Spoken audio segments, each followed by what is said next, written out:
On sait tous que c'est essentiel de se laver les dents après chaque repas, mais ce qu'on sait moins, c'est qu'en fait, dans notre bouche, on a un microbiote intégral qui peut nous déterminer les maladies qu'on va avoir, jusqu'à l'endométriose par exemple.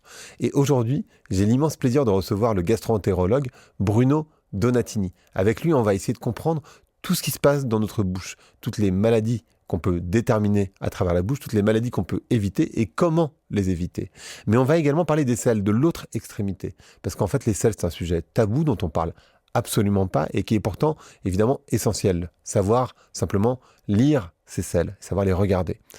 Cet épisode, il est séparé en 2 parties parce qu'il est un peu long. Et ça, c'est donc la première partie. Je vous laisse l'écouter. Allez, Vlan, c'est parti.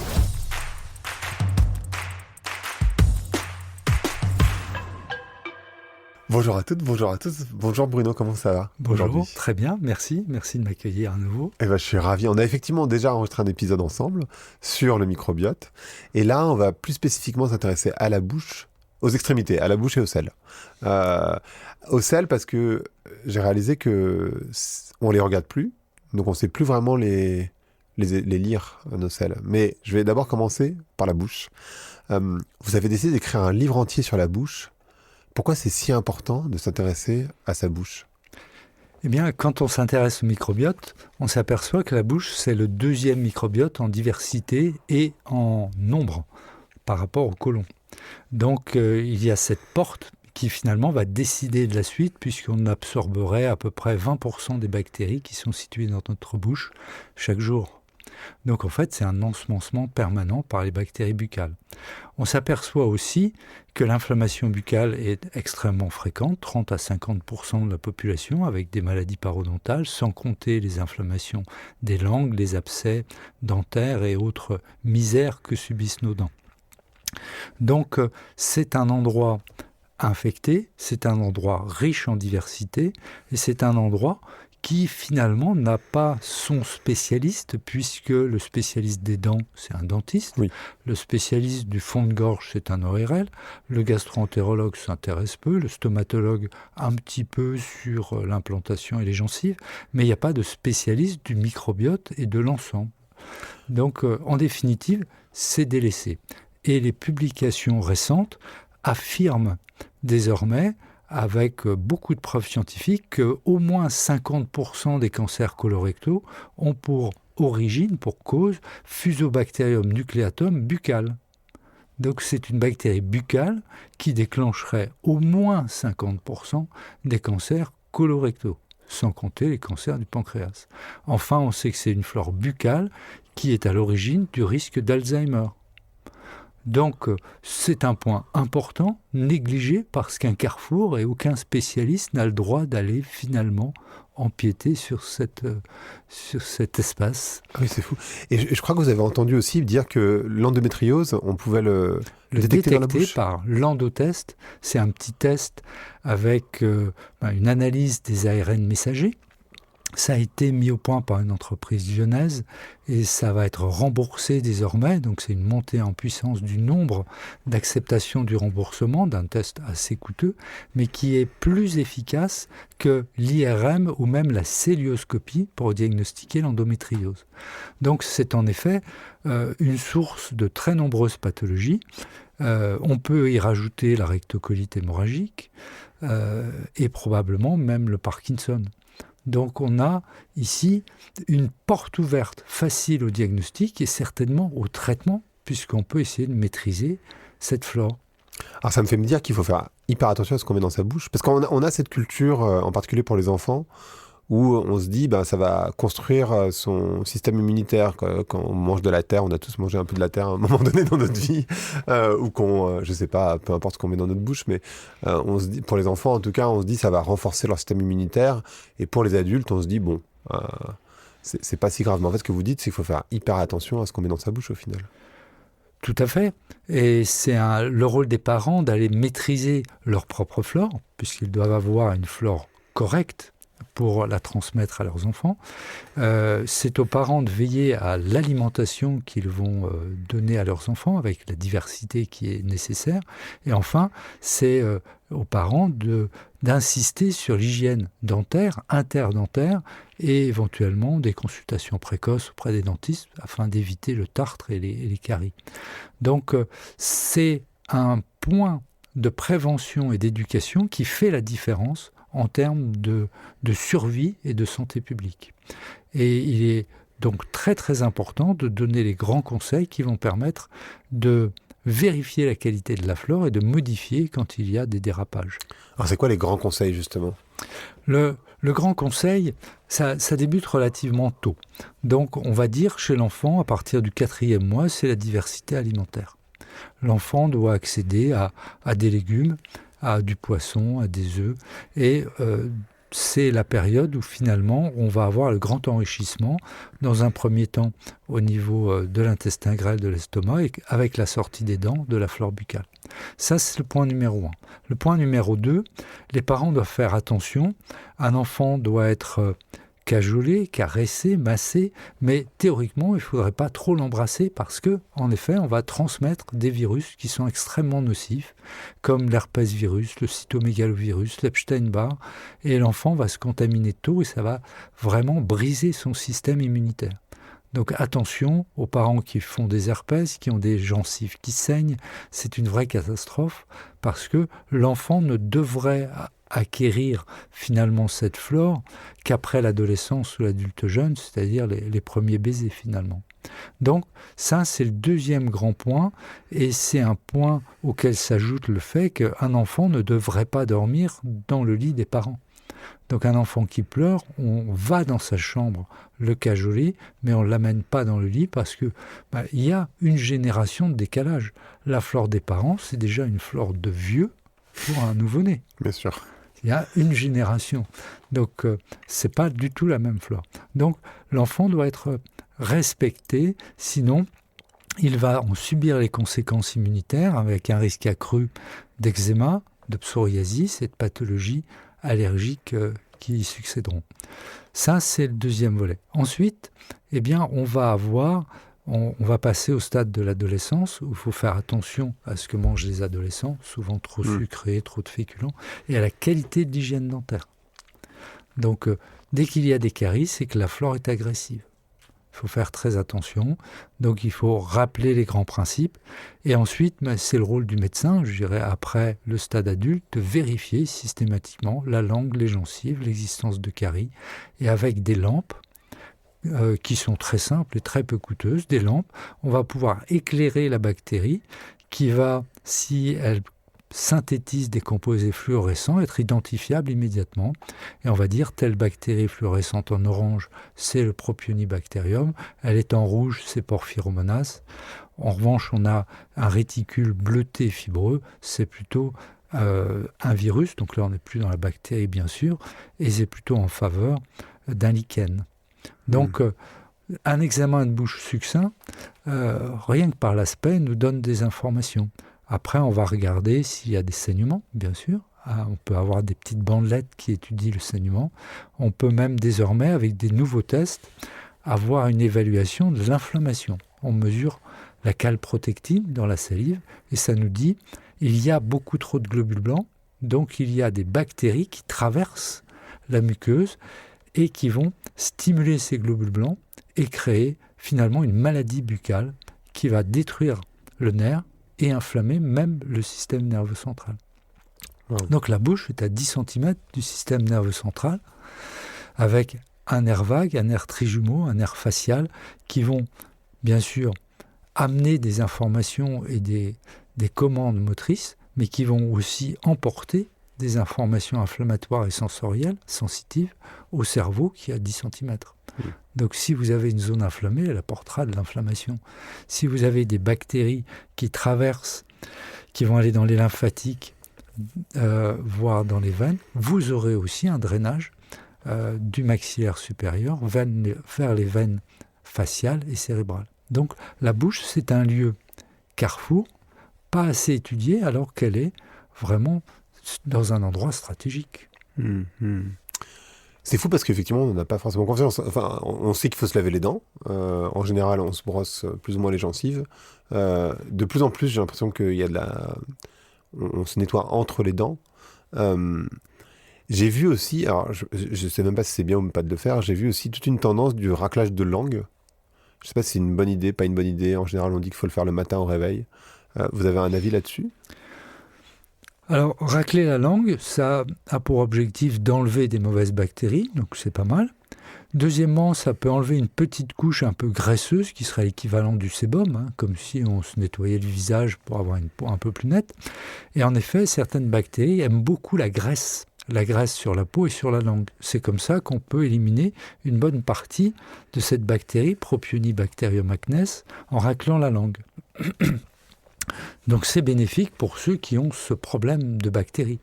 Mais ça ne changera pas l'issue. C'est comme si vous me disiez, voilà, moi j'habite au 6e et j'ai nettoyé mon palier et aucun autre n'a nettoyé au-dessous. Ce serait un petit peu illusoire. Donc vous avez, il ne faut pas oublier que cette couche de muqueuse, qui peut être graisseuse et contenir Cutibacterium acnes, Propionibacterium, elle va descendre beaucoup plus bas et elle va descendre dans l'œsophage, l'estomac et puis le grêle. Donc vous avez 7 mètres à nettoyer plus bas. Donc c'est 7 mètres, bien sûr, un nettoyage de langue. Bien. Donc on va préserver l'ensemencement. Bien sûr, vous nettoyez la langue, ce qui était dessus ne va pas ensemencer plus bas. C'est pas mal, mais ce n'est pas suffisant, il faut faire plus. Désormais, on sait que, donc on a vu Fusobacterium, cancer de l'intestin, Porphyromonas, Alzheimer, Cutibacterium, c'est associé à l'acné, soit c'est désagréable mais ça tue personne, sauf que c'est associé désormais avec des infections des disques lombaires et cervicaux. Donc on sait que la plupart des lumbagos, des écrasements de disques, sont liés à cette petite bactérie de langue. L'arthrose aussi des mains, la spondylarthrite ankylosante. Donc moins vous aurez cette bactérie, moins vous aurez de graisse sur les muqueuses et sur la peau, moins vous aurez de graisse dans le disque, et moins vous aurez de lombalgie. Donc là, on se dit, ça devient quand même fondamental tout ça. Donc l'objectif, il va être mixte, c'est maîtriser la flore, mais aussi maîtriser les conditions de survenue de la flore. Par exemple, Fusobacterium, c'est une flore anaérobie. Vous amenez de l'oxygène, elle meurt. Cutibacterium, c'est la graisse cutanée et muqueuse. Vous baissez les sucres et les laitages, et ça baisse. On sait tous que si vous faites une orgie de sucre et de chocolat, on a souvent des boutons après. Donc on baisse la cause, on a une plus belle peau, une plus belle langue, et moins de risque de douleur articulaire. Et souvent, en naturopathie, c'est très classique, on va dire, vous arrêtez les laitages, vous aurez moins mal aux articulations. Ça explique le lien, on commence à dire, c'est peut-être qu'en baissant les laitages, on baisse cette couche graisseuse et on va baisser Cutibacterium sur la langue, etc. Et vous parliez des lumières avec lesquelles on peut éclairer sa bouche. C'est des choses qu'on peut trouver dans le marché, parce que moi, j'ai jamais un médecin qui m'a observé la bouche de cette manière. J'ai une naturopathe qui a travaillé avec vous d'ailleurs, qui m'a observé la bouche avec une lampe, exactement. On lui passe le bonjour. Oui. Mais j'ai jamais un médecin qui a fait ça. Et effectivement, c'est une petite lampe, tout ce qu'il y a de plus classique au final. Alors, en médecine, on a une tendance qui est pas critiquable. On a une première tendance qui est la nécessité d'instruments et de preuves. Désormais, vous faites un examen clinique, c'est très important.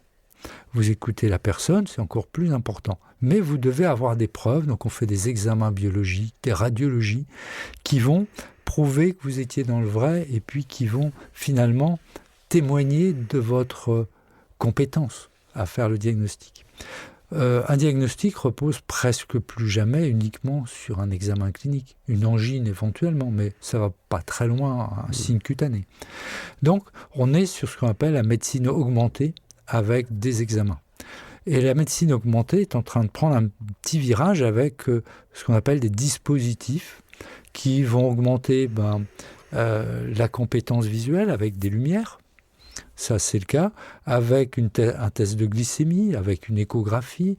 Donc, tout ça, c'est en train de se développer. L'examen, donc la recherche de sang dans la salive, de calprotectine dans la salive, c'est des petites plaques. Désormais, en quelques minutes, on a le résultat.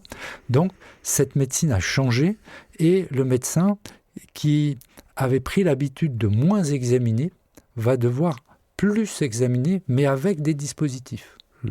Or, le médecin n'est pas encore formé à ces nouveaux dispositifs. Donc, il y a une sorte de lacune De vide. transitoire sur cette pratique. Mais c'est comme les publications, elles sont récentes sur les liens entre bactéries, cancer, Alzheimer. Eh bien, il faudra une dizaine d'années pour que ça devienne une routine d'examen et que la bouche doive être nettoyée. Donc, pour l'instant, le médecin n'a pas encore pris l'habitude de le faire. Il est en train de prendre conscience de l'importance. Il n'a pas encore eu l'enseignement sur les dispositifs, mais ces dispositifs, ils sont disponibles et très peu coûteux. Une langue de Wood, c'est 30, 50 euros, et c'est utilisé en dermatologie pour les diagnostics de psoriasis, de mycose et surtout de mélanome malin. Donc c'est l'outil de référence. Elle a été à l'origine du prix Nobel de son inventeur. Donc on a des LED bleues aussi. C'est une petite lampe de poche et on voit tout de suite un trait qui est rouge et qui dit « vous avez la mauvaise bactérie dans la bouche ». Donc c'est très simple. Donc si je veux, je peux les acheter dans le marché et Oui. m'observer moi-même. Tout à fait. Simplement, il faut que je sache les lire.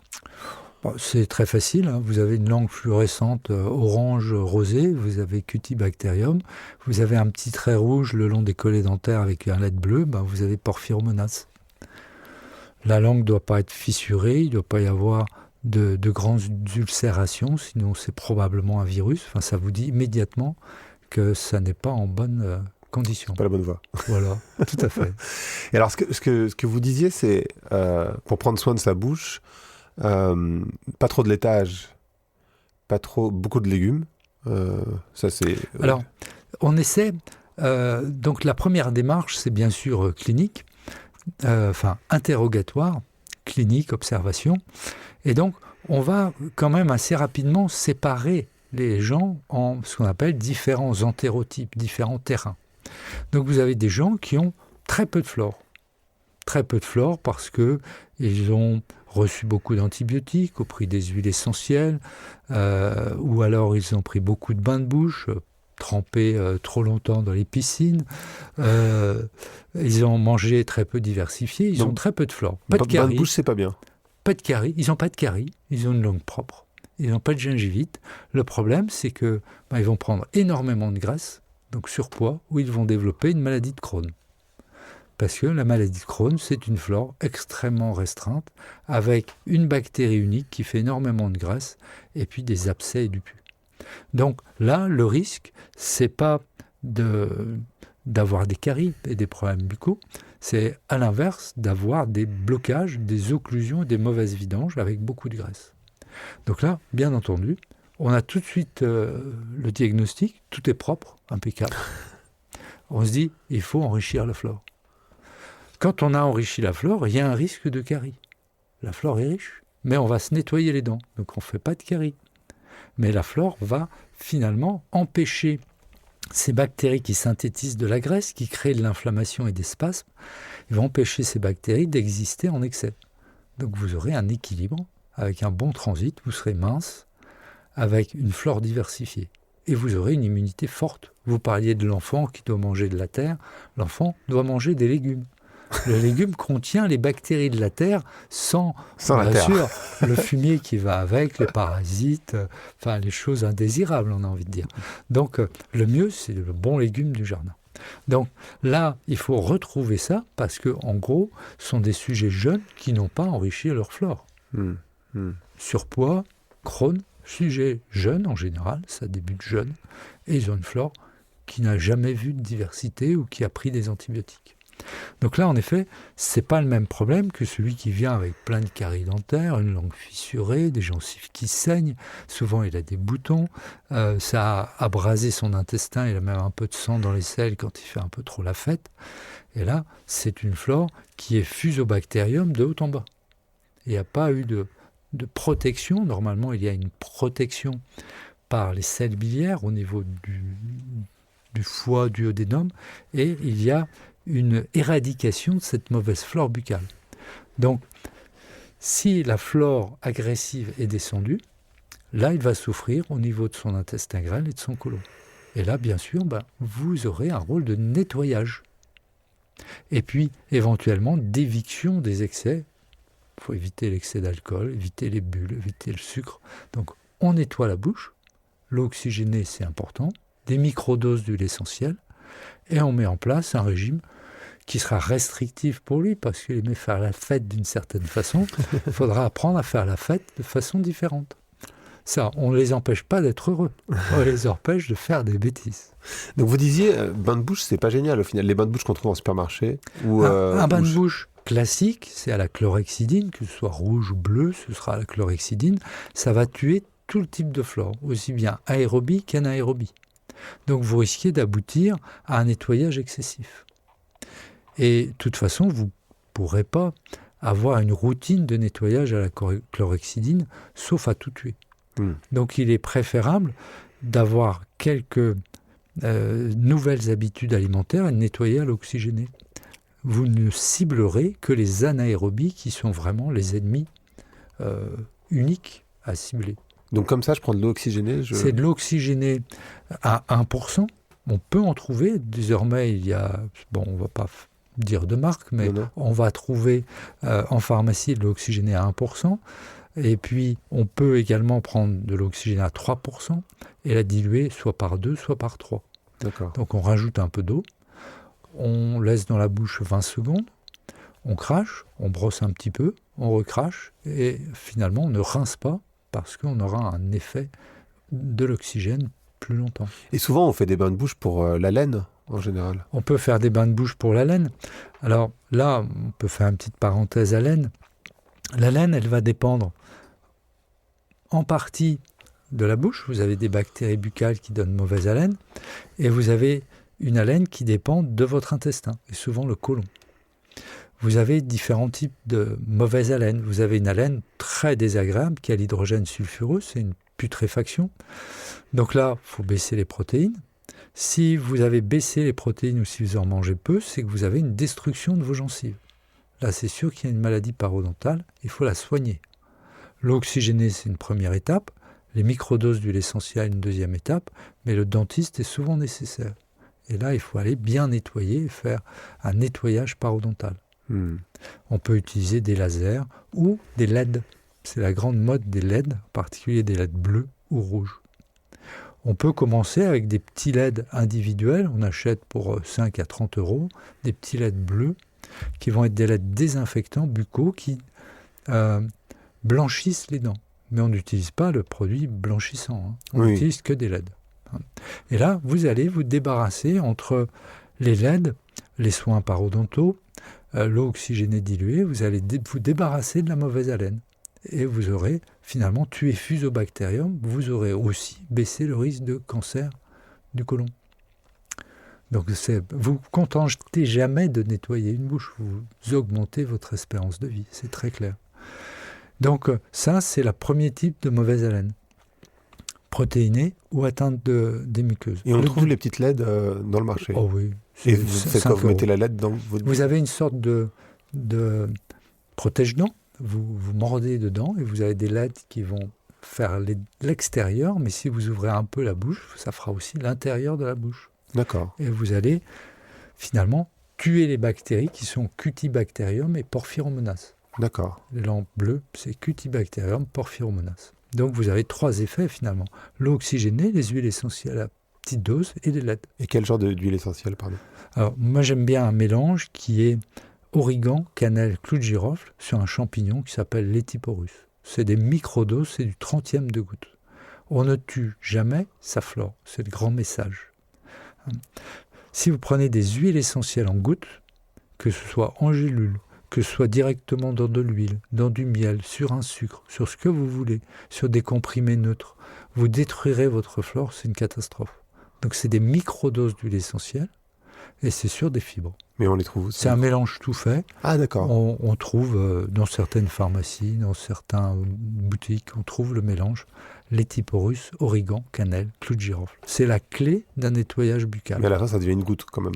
C'est pas une goutte, c'est une petite poudre qu'on peut utiliser comme une épice. Ah, d'accord. Oui.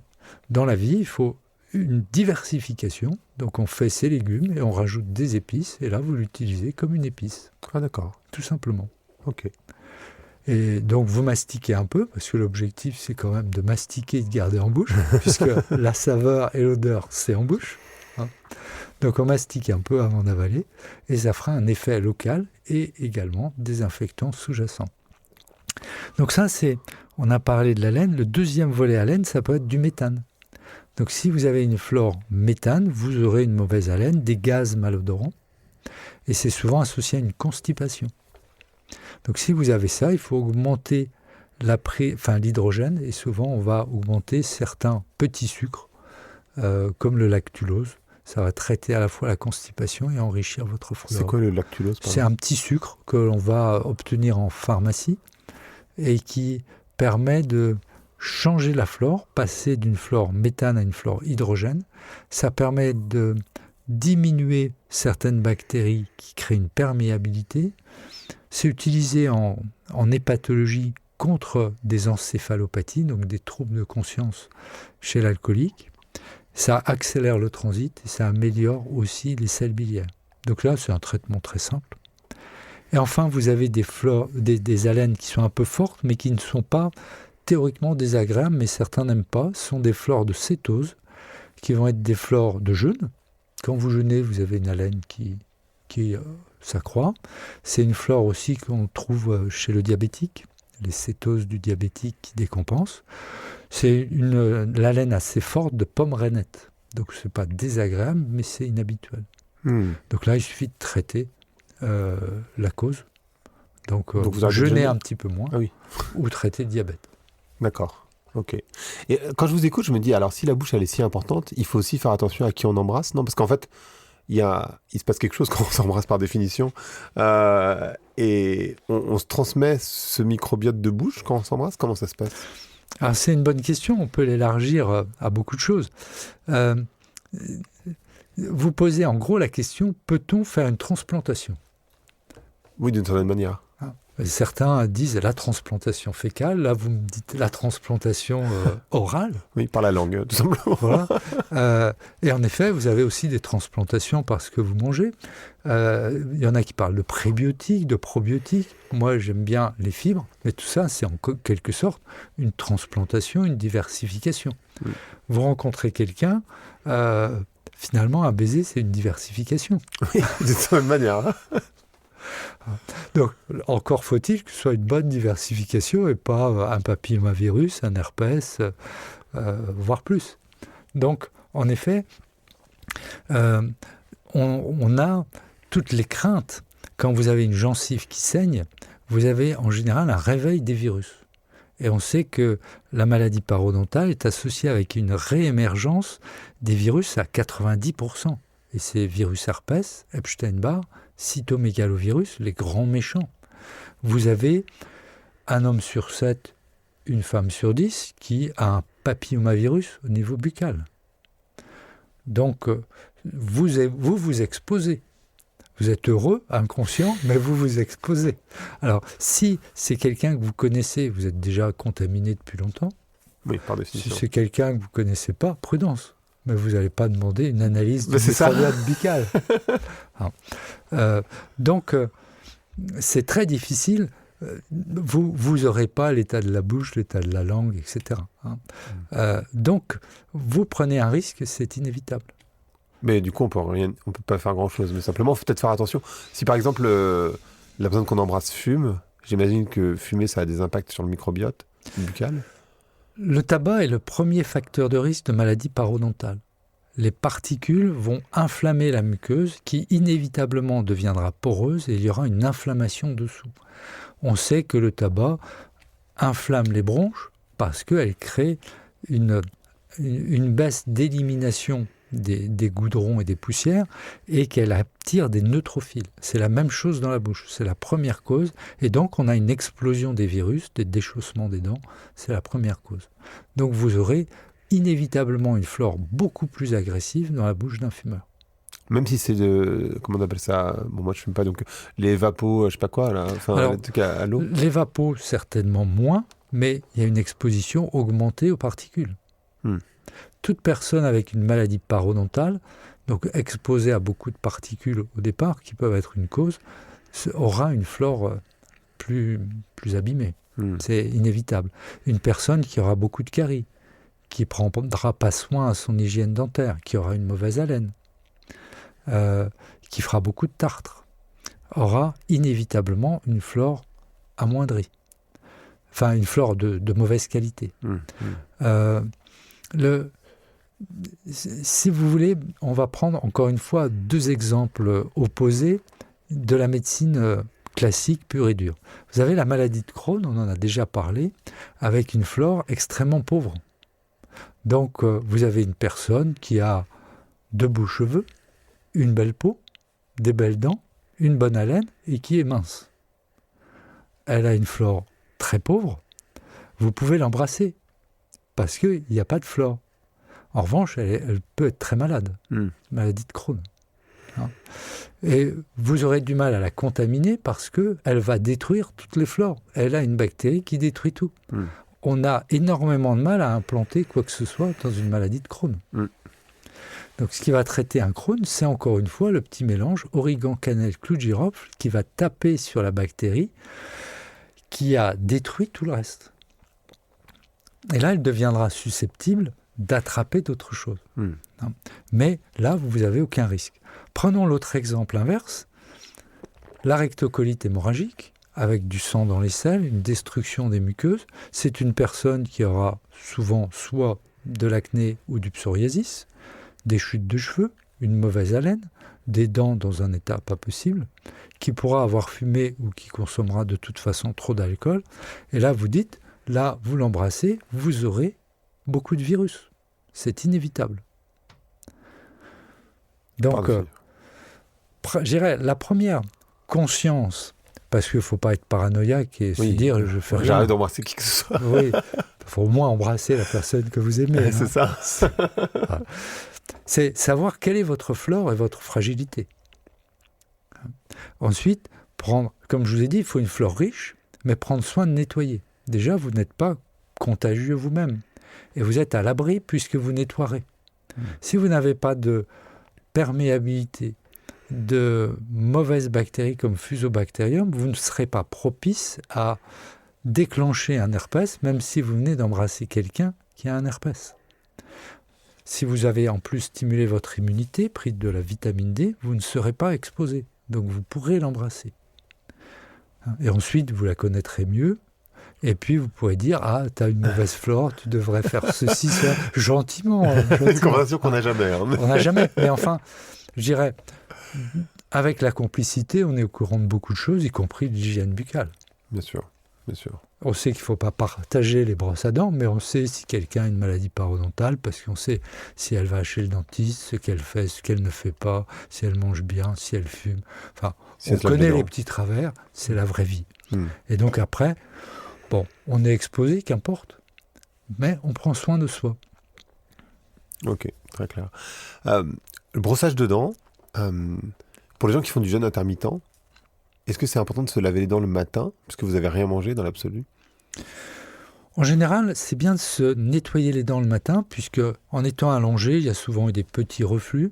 On peut avoir des écoulements qui viennent du nez, qui sont descendus. C'est pas bien propre en général. On sent bien que la muqueuse est couverte, que les dents sont couvertes. C'est bien de nettoyer, même si on n'a pas mangé le matin. On nettoie, c'est propre. Ensuite, on jeûne et ensuite on renettoie après avoir mangé. Bien sûr, d'accord. Okay. Tout simplement. Et pendant qu'on préparait, je prenais des cours de cuisine. J'avais plein de questions de manière très basique sur cette machine qui permet de frire sans mettre beaucoup d'huile, qu'on appelle ça. Du coup, j'ai plus le nom. Fry cooker, ou je sais plus quel est le nom. Qu'est-ce que vous pensez de ce genre de machine? Est-ce que ça a un impact sur le microbiote? Comment ça se passe pour la santé gastro-entéreinale? Donc le principe de l'alimentation, c'est une diversification avec des fibres qui vont contenir le plus souvent des bactéries, on appelle ça des endobiotes. Donc le légume est plus important que le fruit, et l'objectif ce n'est pas de trop cuire, parce que si vous cuisez trop, vous tuez tout. Donc on va essayer d'être doux. Donc ça, c'est le premier point. Deuxième point, on sait bien que cuire de l'huile, ce n'est pas bon, même si c'est en petite quantité. Quelle que soit l'huile. Quelle que soit l'huile. Donc on évite les fritures. Donc ça, c'est un des grands principes. L'idéal, c'est de cuire sans frire et de rajouter de la bonne huile non oxydée ensuite, riche en oméga 3. Désormais, je dirais, les thérapeutes et les médecins ne donnent plus d'oméga 3 ou ne devraient plus donner d'oméga 3 en gélule, puisqu'il a été montré que ça donnait des troubles du rythme et des accidents vasculaires. C'est trop élevé. Donc on ne rajoute que de l'huile alimentaire dans ces plats et on en profite, je dirais, après la cuisson du légume, de rajouter la quantité d'huile qui nous est nécessaire pour avoir une bonne antioxydation. Et donc, la cuisson, soit c'est une cuisson vapeur avec des légumes peu sucrés, que l'on digère bien, soit c'est une cuisson avec blanchiment, c'est-à-dire on met de l'eau et on jette la première eau, on finit la cuisson ou pas, si on veut les manger al dente, et donc là, c'est la cuisson idéale. Après, on peut, pour le poisson, faire au four, en papillote. Pour la viande, on peut faire frit, mais avec très peu d'huile, ou sur une plaque en pierre, tout simplement. Comme ça, on ne rajoute pas d'huile avec la viande. Donc l'huile, c'est réservé aux légumes. Et on ne va pas faire beaucoup de frites. Et pas cuite, si possible. Et ce que vous me disiez, c'est que l'idéal, c'est de cuire dans un wok. L'idéal, ça peut être cuire dans un wok, en effet. C'est l'approche asiatique. Hein. On met ses légumes, ses champignons, éventuellement des crustacés, et puis on va ajouter de l'eau, faire chauffer, jeter la première eau. Ensuite, on va épicer et finaliser son plat et finir sa cuisson au feu vif. Ok. Important de le savoir. Des questions basiques de la vie quotidienne. Voilà. On a les épices, on a les fibres, on a la diversité. Les épices, ça contient beaucoup de polyphénols en général, beaucoup de composants désinfectants, et ce sont des microdoses qui suffisent. Quelles que soient les épices. Quelles que soient les épices. Soit on est à côté de la plaque, il faut des grosses doses, et là on détruit tout. Soit on fait un assemblage de petites quantités, c'est une approche ayurvédique, et là on a un équilibre. Donc premièrement, est-on en équilibre au départ? Doit-on conserver ou doit-on traiter?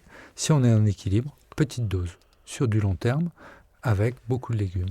Et alors donc, si je reviens, pardon, j'y vais lentement, plus lentement que vous en tout cas, mais pour connaître l'état de ma santé bucco-dentale, ou en tout cas de mon microbiote buccal, je peux utiliser des LED pour éclairer, pour me rendre compte de ce qui se passe. Si je peux pas aller voir, parce que comme vous disiez, les médecins sont pas très au courant. Du coup, on peut faire soi-même, en effet. Donc on regarde sa langue, on se tire la langue devant le miroir. On a la lumière. L'idéal, c'est d'avoir une pièce un peu noire. Donc en effet, les toilettes, c'est bien. Et sans on lumière. Va tirer la langue, sans lumière. On va avoir une lampe qui va être bleue, et on va regarder le pourtour des dents. On va avoir une lampe qui s'appelle lampe de Wood, c'est les UV noirs. Et là, on va voir apparaître la couverture de la langue, soit orangée, soit très rouge. Si c'est orangé ou très rouge, vous avez une mauvaise bactérie. Normalement, c'est à peine rosé.